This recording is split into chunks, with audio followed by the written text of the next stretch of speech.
Imagine, if you will, a picture that encapsulates happiness. Is it a vibrant sunset painting the sky with hues of orange and purple? Or perhaps a family gathered around a dinner table, laughter echoing through the room? Maybe it's the gentle sway of trees in a serene forest, or the infectious grin of a child. Every one of us may paint a different picture, but they all have something in common. They evoke a feeling of joy, contentment, peace, and fulfillment.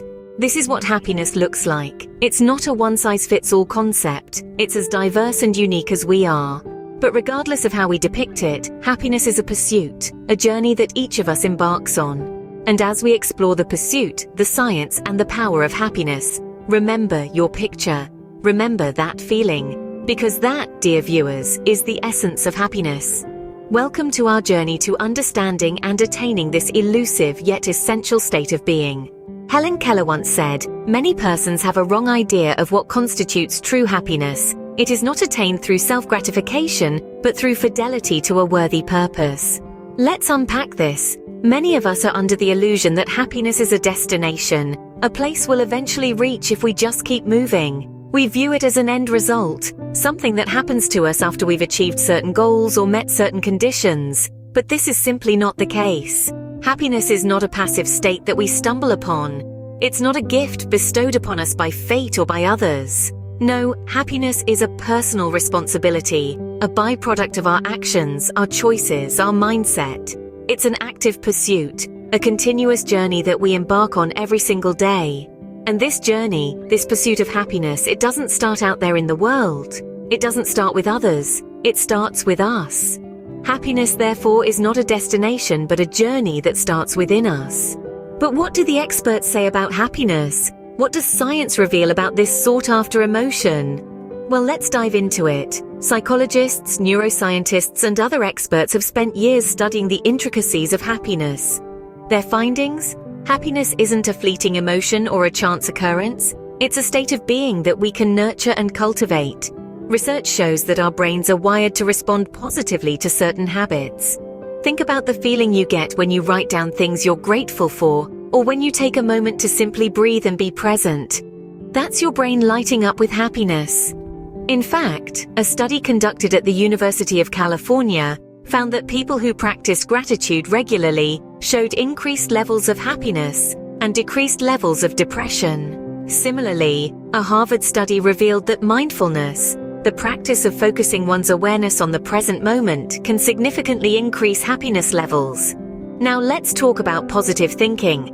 It's not just a trendy buzzword. It's a scientifically backed method to boost happiness. Researchers from the University of Michigan found that participants who practiced positive self-talk, where they encouraged and affirmed themselves, showed increased life satisfaction. But it's not just about what we do. It's also about how we think. Cognitive psychologists have found that our interpretation of events, our mindset, plays a significant role in our happiness. The same event can be a source of joy for one person and a source of stress for another. It's all about perception. So what does this all mean? It means that happiness is not just a feeling. It's a choice. A choice to cultivate gratitude, to practice mindfulness, to think positively. A choice to interpret our experiences in a way that brings us joy. As psychologist Sonia Lyubomirsky puts it, happiness doesn't just happen, it comes from thinking and doing the right things. And the science agrees. So let's choose happiness. Let's choose to do and think the right things. One of the keys to happiness lies in our perspective. Perspective, that is how we view the world around us, plays a significant role in determining our happiness. It's like a camera lens. The way we adjust it shapes the image we capture. In the same way, our perspective shapes our experiences and emotions. Consider this. Two people are stuck in a traffic jam. One person sees it as a frustrating delay, while the other sees it as an opportunity to listen to a favorite podcast or simply enjoy some quiet time. Same situation, different perspectives, and different emotional outcomes. Now let's consider a tale of two friends, Alice and Bob, who go on a hike. Alice is focused on reaching the top. She's frustrated by every obstacle and her goal seems to be getting farther and farther away. Bob, on the other hand, is enjoying the journey. He marvels at the beauty of nature, takes breaks to appreciate the scenery. Yes, he's also facing obstacles, but he sees them as part of the adventure. At the end of the day, who do you think had a happier experience? Perspective is not about denying reality or avoiding negative emotions. It's about choosing to focus on the positive aspects of a situation. It's about accepting that challenges are part of life and choosing to see them as opportunities for growth rather than threats. Imagine you're learning a new skill. You could focus on how difficult it is, or you could focus on the joy of learning something new, the excitement of progress, no matter how small. You see, we all have this incredible power to choose our perspective. It's like being the director of your own movie. You get to decide the genre. Will it be a tragedy full of sorrow, or an adventure filled with excitement and joy? Remember, happiness isn't just about what happens to us, but how we choose to perceive it. Our perspective then is the lens through which we see our world, and it greatly influences our experience of happiness. So, how can you take charge of your own happiness? Let's talk about some practical tips and advice to cultivate your own joy.